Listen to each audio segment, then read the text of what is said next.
Et la chronique Sciences et Technologies nous est présentée ce matin par Serge Kofi. Bonjour Serge Kofi. Bonjour Ruth Lago. Comment allez-vous? Je vais très bien. Good morning, Serge. Bonjour Linette. How are you today? Très bien. Alors mesdames, aujourd'hui je vais vous parler de cette technologie qui traduit la pensée en paroles. D'accord. Wow, that's interesting. All right, take it away. Bonjour à tous et à toutes et bienvenue dans cette chronique SciTech sur Africa News. Traduire directement la pensée d'autrui en paroles, c'est désormais possible. Pour la première fois, une équipe de scientifiques de l'Institut Zuckerman de l'Université de Columbia aux États-Unis a mis au point cette interface qui réussit cette prouesse technologique qui peut changer la vie de ceux qui ne parviennent plus à parler. La découverte révolutionnaire a été annoncée dans la revue scientifique Reports. Selon l'article, les travaux d'une équipe de chercheurs ont permis de reconstituer des mots en surveillant l'activité cérébrale de patients ayant accepté de participer à une étude. Pour parvenir à créer une telle interface, ils ont d'abord utilisé un vocodeur qui est un synthétiseur qui décode la parole après avoir appris à écouter les modèles de parole humaine.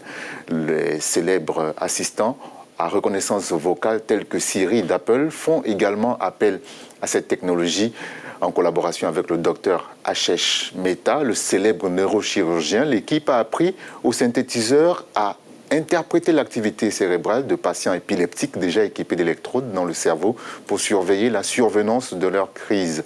On leur a demandé d'écouter des phrases prononcées par différentes personnes pendant qu'on mesurait leur activité cérébrale. Les chercheurs ont pu alors créer une voix robotique qu'ils ont fait écouter à plusieurs testeurs. Ces mots ont pu être répétés et compris dans 75% des cas, un pourcentage qui est bien au-delà des précédentes tentatives, au-delà de la prouesse qui a su allier intelligence artificielle et humaine et qui ouvre le champ des possibles à de nouvelles technologies contrôlées par le cerveau. Cette innovation apporte un espoir aux personnes privées de parole. Perdre la parole suite à une maladie ou une blessure, c'est désastreux. Cette invention va donc pouvoir permettre de communiquer avec les amis, les familles et le monde qui entoure ces patients. Selon l'équipe de recherche qui se veut optimiste, cette invention a le pouvoir de restaurer la parole. Avec une bonne technologie, les pensées de ces personnes peuvent être décodées et comprises par n'importe qui.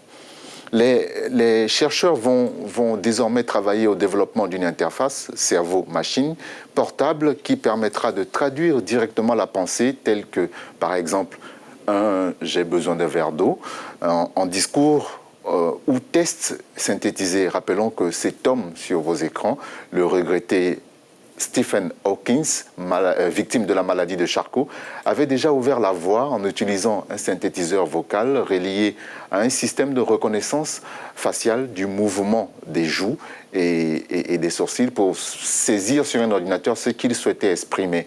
Mais l'invention de l'équipe de neuroscientifiques de l'Université de Columbia est allée encore plus loin.